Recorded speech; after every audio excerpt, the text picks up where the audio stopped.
കഴിഞ്ഞ വർഷം class 8 English എക്സാമിൽ ഗ്രാമർ സെക്ഷനിൽ ചോദിച്ച എഡിറ്റിംഗ് ചോദ്യമാണ് നിങ്ങൾ ഈ കാണുന്നത്. നിങ്ങൾ ചെയ്യേണ്ട കാര്യം ഈ വീഡിയോ പോസ്റ്റ് ചെയ്ത് വെച്ച് സ്വന്തമായി ഈ ക്വസ്റ്റ്യൻ ഒന്ന് അറ്റംപ്റ്റ് ചെയ്യുക. എത്ര ആൻസേഴ്സ് നിങ്ങൾക്ക് റൈറ്റ് ആയിട്ട് കിട്ടുന്നുണ്ട് എന്ന് ഈ വീഡിയോയുടെ അവസാനം നമുക്ക് ചെക്ക് ചെയ്യാം. ആൻഡ് വീഡിയോ ഇഷ്ടപ്പെടുവാണെങ്കിൽ ഉറപ്പായിട്ടും ഇപ്പം തന്നെ ഒന്ന് ലൈക്ക് ചെയ്യാനും മാക്സിമം നിങ്ങളുടെ ഫ്രണ്ട്സിലേക്ക് ഷെയർ ചെയ്യാനും മറന്നു വരുന്നത്. ആൻഡ് നിങ്ങളുടെ ഒരു ഫീഡ്ബാക്ക്, നിങ്ങളുടെ ഒരു അഭിപ്രായം കമന്റ് ബോക്സിൽ അറിയിച്ചാൽ സന്തോഷം. നോക്കൂ, right, the doctor examine me and clutch my wrist to check my pulse. So ഇങ്ങനെയാണ് ഈ പാസേജ് തുടങ്ങുന്നത്. എപ്പോഴും നമ്മളൊരു പാസേജ് കിട്ടുമ്പോൾ ആ പാസേജ് ഏത് ടെൻസിലാണ്, അത് പ്രസന്റ് ടെൻസിലാണോ പാസ്റ്റ് ടെൻസിലാണോ എന്ന് മനസ്സിലാക്കുക വളരെ പ്രധാനപ്പെട്ടതാണ്. അവിടെ നോക്കൂ, the doctor examine. So examined എന്ന് പറഞ്ഞ വേർബ് അല്ലെ, നമുക്കറിയാം അതൊരു V2 form of the verb ആണ്, അല്ലെങ്കിൽ അതൊരു പാസ്റ്റ് ടെൻസ് ആണ്. അപ്പൊ ഈ പാസേജ് തുടങ്ങുന്ന ഒരു പാസ്റ്റ് ടെൻസിലാണ്. അപ്പോൾ സ്വാഭാവികമായിട്ടും ഇതിലെ ബാക്കിയുള്ള വേർബുകളും എന്തിലായിരിക്കണം? പാസ്റ്റ് ടെൻസിലാവാനാണ് സാധ്യത കൂടുതൽ. The doctor examine me and clutch my wrist. അപ്പോൾ രണ്ട് ലോജിക്ക് നിങ്ങൾക്ക് ഇവിടെ work ചെയ്യിക്കാം.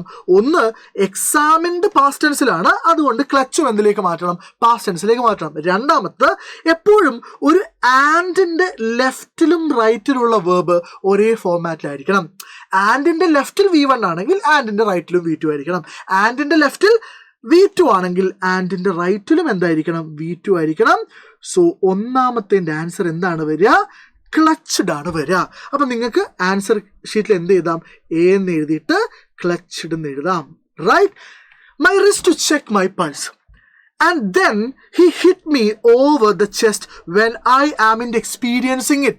I am in experiencing it. അത് തെറ്റാണ് അല്ലെ. ആമിൻ്റെ കൂടെ നമ്മൾ പൊതുവെ നോട്ട് ഉപയോഗിക്കാറില്ല. രണ്ടാമത്തെ കാര്യം, നമുക്കിത് പാസ്റ്റ് ടെൻസിലേക്ക് വേണം.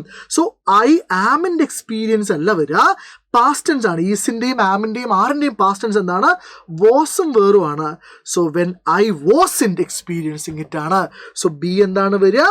ബി വരിക വാസിൻ്റ് ആണ്. എന്താ ലോജിക്ക് എന്ന് മനസ്സിലായോ? രണ്ട് കാര്യങ്ങളുണ്ട്. ഒന്ന്, ഇത് പാസ്റ്റ് ടെൻസിലേക്കാണ് വേണ്ടത്. ആം എന്നുള്ളത് ഒരു പാസ്റ്റ് ടെൻസ് അല്ല. ആം എന്ന് പറയുന്നത് പ്രസന്റ് ടെൻസ് ആണ്.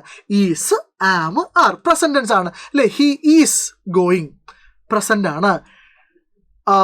I am reading present tense ആണ്. They are going present tense ആണ്. ഇതിൻ്റെയൊക്കെ പാസ്റ്റ് വേണമെങ്കിൽ നമ്മൾ എന്തിലേക്ക് മാറ്റണം? വാസിലേക്കോ വേറിലേക്കോ മാറ്റണം. സോ ഇവിടെ ഐ ആയതുകൊണ്ട് I was in experiencing it. ആ അടി ഞാൻ എക്സ്പീരിയൻസ് ചെയ്യാത്തതുകൊണ്ട് എന്ന അർത്ഥത്തിലാണ്. And immediately afterwards butted me on the side of my head. അങ്ങനെ എൻ്റെ ഹെഡിൻ്റെ സൈഡിൽ എന്ത് ചെയ്തു? ബട്ട് ചെയ്തു. After that he sat down and wrote out. നിങ്ങൾ ശ്രദ്ധിച്ചോന്നറിയില്ല, sat down V2, wrote out എല്ലാം V2 ആണ്. Out a prescription. അവിടെ എന്താ പ്രശ്നം? പ്രിസ്ക്രിപ്ഷനെ നമ്മൾ V1 V2ലേക്ക് മാറ്റാൻ പറ്റുമോ? ഇല്ല. അവിടെ എന്താ ചെയ്യേണ്ടത്? അവിടെ ഒരു സ്പെല്ലിംഗ് മിസ്റ്റേക്ക് ആണ്. പ്രിസ്ക്രിപ്ഷൻ്റെ സ്പെല്ലിംഗ് എന്താ? നമ്മൾ പ്രിസ്ക്രിപ്ഷൻ എന്നാണ് വായിക്കുക, പക്ഷെ എഴുതുമ്പോൾ PRI എന്നല്ല വരിക. എന്താണ് വരിക? PRE എന്നാണ് വരിക. ബാക്കി വ്യത്യാസമൊന്നുമില്ല. സോ ഇതാണ് പ്രിസ്ക്രിപ്ഷന്റെ റൈറ്റ് സ്പെല്ലിംഗ് എന്ന് പറയുന്നത്. And folded it up and gave it to me and I put it in mine pocket. Mine pocket എന്നാണോ പറയുക? അല്ല, എൻ്റെ പോക്കറ്റിൽ എന്നാണ് വേണ്ടത്. സോ മൈൻ പോക്കറ്റ് അല്ല, എന്ത് പോക്കറ്റാണ്? മൈ പോക്കറ്റ് ആണ്. ഹോപ്പ്ഫുള്ളി നിങ്ങൾക്ക് 4 കിട്ടിയിട്ടുണ്ടാവും എന്ന് തന്നെയാണ് ഞാൻ വിചാരിക്കുന്നത്. ആൻഡ് നിങ്ങൾക്ക് എത്ര മാർക്ക് സ്കോർ ചെയ്തു, നിങ്ങളുടെ ഫീഡ്ബാക്ക് എന്താണ് എന്നൊക്കെ നിങ്ങൾ കമൻറ്റ് ബോക്സിൽ അറിയിക്കുക. Thank you for watching. ഇതുമായിട്ട് ബന്ധപ്പെട്ട അല്ലെങ്കിൽ ഇതുമായിട്ട് കണക്ട് ചെയ്ത ഒരുപാട് ഗ്രാമർ വീഡിയോസുമായിട്ട് ഇനിയും ഞങ്ങൾ വരും.